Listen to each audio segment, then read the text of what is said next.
It sounds easy. We buy when we are low, we sell when we are high, we buy the dip, we sell the pump. But what if we were to use this strategy on the micro? So we only buy when yesterday was negative, we only sell when yesterday was positive.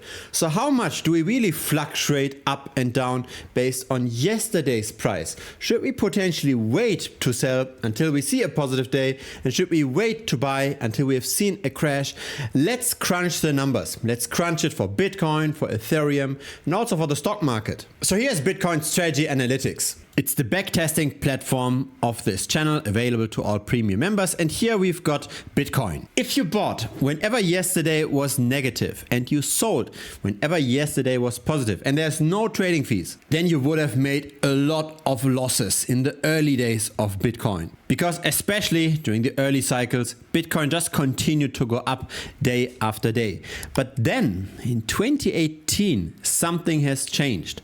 From 2018 to 2022, roughly, that strategy worked quite okay. So that did outperform just buying and holding. It did make sense to buy when we went down and to sell when we went up. But in the last 5 to 6 years, the market seems to have gotten more efficient. And so this is what academics call random noise, right? We are going up and down randomly. We can't really predict what happens today based on what happened yesterday.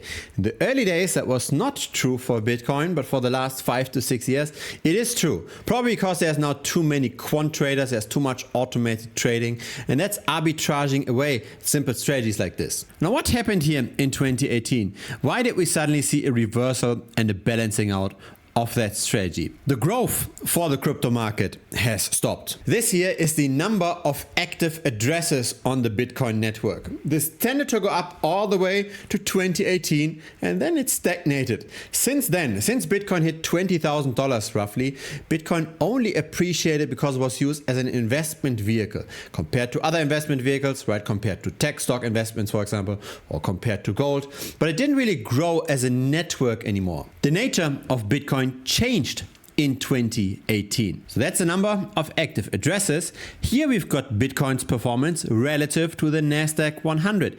Again, since 2018, the outperformance is much more muted compared to what happened before. Here's Bitcoin relative to gold. Again, the same story. 2018 was the turnaround. Bitcoin moved from 20k down to 3.5k and it continued to appreciate, but it just appreciated at the same pace as tech stocks and as gold. And so that's probably why the structure of the market has changed. Now, what about Ethereum? Did Ethereum also change its dynamics in 2018? Again, let's have a look at the data. We assume no trading fees at all.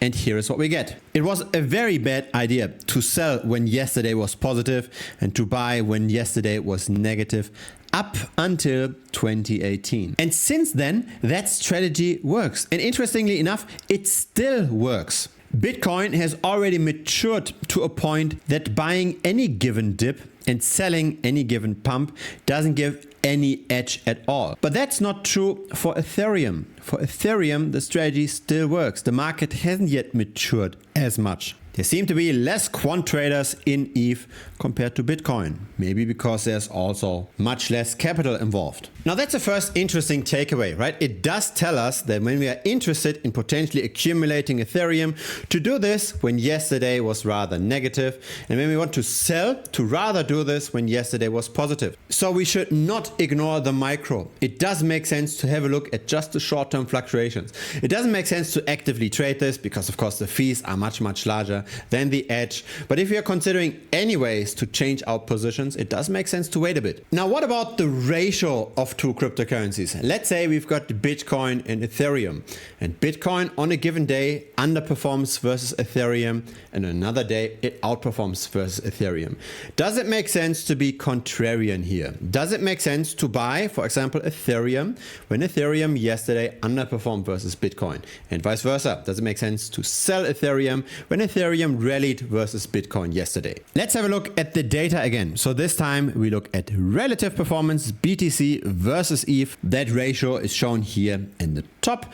And what we see at the bottom, that's how well the strategy works. It did not work at all up until 2021. So it made sense to rather follow the trend when yesterday was negative, to rather bet on falling prices when yesterday was positive, to rather follow that trend and buy. But since 2021, there is very little edge to be made with that strategy. BTC relative to Ethereum is a quite efficient market now. Rebalancing a portfolio between Bitcoin and Ethereum on that short of a time frame does not make sense anymore. But isn't it fascinating how with simple simulations of buying and selling an asset, we can see how the structure of the market changes over time. This is not that obvious when we just look at price charts. It's only obvious once we look beyond the curtain, once we look at the market structure. Now, what about the stock market? We would now assume, given that all of the data we've seen in crypto, that the stock market is already so efficient that a simple strategy like this will not work. As in, if it dips and we buy just on days when it's going down, it's not necessarily outperforming compared to when we buy when it went up.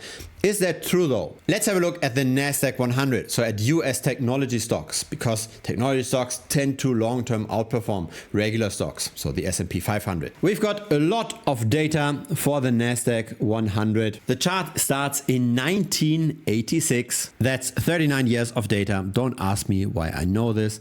And have a look at that. Buying yesterday's dip or selling yesterday's pump was a bad idea up until the dot-com bubble burst. This year was a drop of more than 80% in the Nasdaq 100. This is a logarithmic chart here. Once technology stocks got comparatively cheap, it did make sense to buy the dips and to sell the pumps. Even on a micro scale, right? Even when we do this every single day. So what has changed here? What I believe has changed is that people nowadays buy technology stocks for long-term allocations. So they're simply dollar cost averaging into the market. They look for opportunities to buy dips to just hold this for the long term. This was not necessarily true pre the burst of the dot-com bubble. This year was just short-term speculation to push up the price. Very similar to Bitcoin's early days. But once it was more a valuation play and more an allocation towards holding this for the long term, not just a game of riding the current trend. That's when the rally became more robust, and that's when negative days started to get used as buying opportunities. So really, based on the data, it does make sense to wait a bit. If you want to invest into Tesla or into Nvidia or into Amazon or Microsoft or whatever it is, or into the Nasdaq 100 as a whole, it might make sense to wait for a day where it crashes, or when yesterday it crashes. Wait for a day where the price is down a little bit and then buy on that day. On average, that gives a better entrance compared to just randomly picking a buying day. There is a little bit of edge in that strategy. Not a lot, but still. Even if it's just 0.1%, and I haven't quantified this over here, even if it's just a small percent number, if we do this regularly, this adds up over time. If you're interested in running your own simulations of buying and selling various assets, or if you want to have a look at the things that I've done and the strategies that I'm actively using, and if you want to check out the various tutorials and premium update videos, then feel free to check out Premium. It's currently $125 per month. You're getting access to Bitcoin strategy analytics and various content. There's also a 1-week money back guarantee, so there's no risk trying it out. If you got some value out of this video, feel free to give it a like. It helps the channel grow. If it's your very first time here, feel free to also subscribe. I publish these regularly. Thanks for watching. See you next time on YouTube or see you on Premium. Cheers!